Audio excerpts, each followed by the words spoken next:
National news centre की शुरुआत कर रहा हूं देश के 10 करोड़ मरीजों के लिए एक बेहद बुरी खबर से। और मैंने आपको आगाह किया था, हमारी टीम ने आपको आगाह किया था, 26 सितंबर को हमने बताया था कि दाम फिर से बढ़ने वाले हैं। कैंसर, डायबिटीज, हार्ट पेशेंट्स जो हैं उनकी दवाइयों के दाम बेतहाशा बढ़ गए हैं और ये सब कुछ हुआ है नरेंद्र मोदी की अमेरिका यात्रा की वजह से। प्रधानमंत्री की अमेरिका यात्रा से पहले नेशनल न्यूज सेंटर ने आपको बताया था कि मोदी की अमेरिका यात्रा से ठीक पहले जरूरी दवाओं की लिस्ट में जो 108 दवाओं के नाम हटाए गए हैं वो मुश्किल बढ़ाएंगे। और यह फैसला इसलिए किया गया ताकि अमेरिका के उद्योगपतियों को संदेश दिया जा सके कि भारत उनके मुनाफे का पूरा ख्याल रखता है।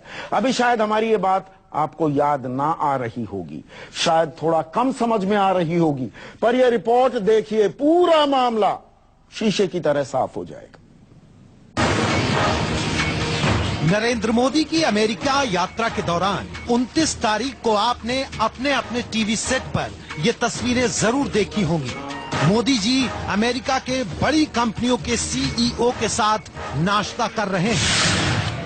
आपने देखा होगा टीवी चैनलों के जाने माने पत्रकार और एंकर चिल्ला चिल्ला कर आपको ये बता रहे थे कि प्रधानमंत्री मोदी से मिलने के लिए जानी मानी कंपनियों के सीईओ भागे भागे आए।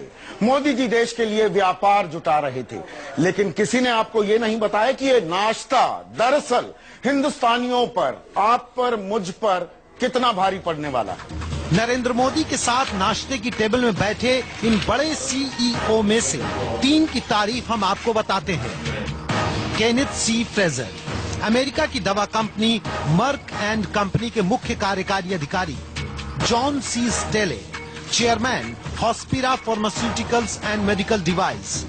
David W MacLennan, president Cargill food health and pharmaceuticals company. आप कहेंगे अरे भाई कौन सा गुनाह हो गया, देश के प्रधानमंत्री मोदी देश के लिए दिन रात एक कर रहे हैं और आपको चैन नहीं। अब थोड़ा धीरज रखिए और इस नाश्ते की टेबल पर जो सीईओज बैठे हैं उनकी कंपनियां कौन सी दवाई बनाती हैं उस पर गौर कीजिए। और गौर कीजिए इस बात पर कि यात्रा से पहले इन दवाइयों के दाम क्या थे और यात्रा के बाद अब दाम क्या हो गए हैं। लेकिन उससे पहले इसी खबर का एक और पहलू देखिए। अगर हम कैंसर की बात करें, ब्लड प्रेशर की बात करें, कोलेस्ट्रॉल की बात करें, डायबिटीज, टीबी, इन सब का इलाज करने वाली जो दवाइयां हैं। 26 सितंबर की रात को हमने आपको नेशनल न्यूज सेंटर में खबर दिखाई थी कि दवाई के दाम तय करने वाली संस्था राष्ट्रीय औषधि मूल्य निर्धारण प्राधिकरण NPPA ने 108 दवाइयों को आवश्यक दवाइयों की सूची से निकाल दिया है।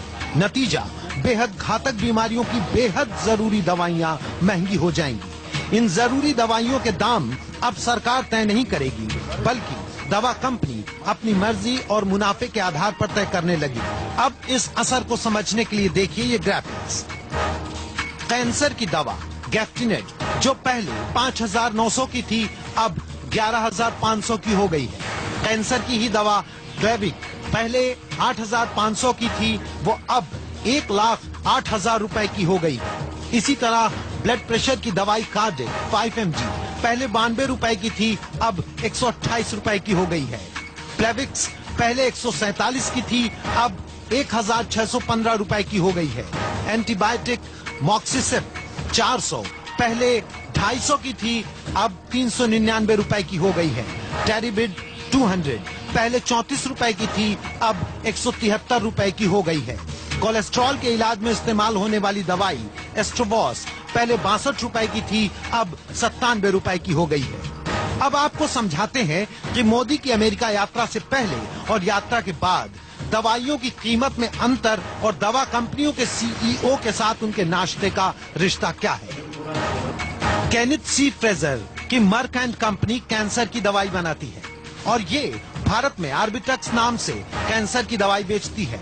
जॉन सी स्टेले की company Hospira pharmaceuticals and medical device Bharat की कंपनी कैडिला हेल्थ केयर के साथ मिलकर काम करती है। ये कंपनी भी कैंसर की दवाई साइटोटॉक्सिक बनाती है। David W MacLennan, president Cargill food health and pharmaceuticals company, इनकी कंपनी कीटनाशक जेनेटिकली मॉडिफाइड बीजों की दुनिया में सबसे आगे है, जिसे लेकर पिछली सरकार में काफी विवाद रहा है।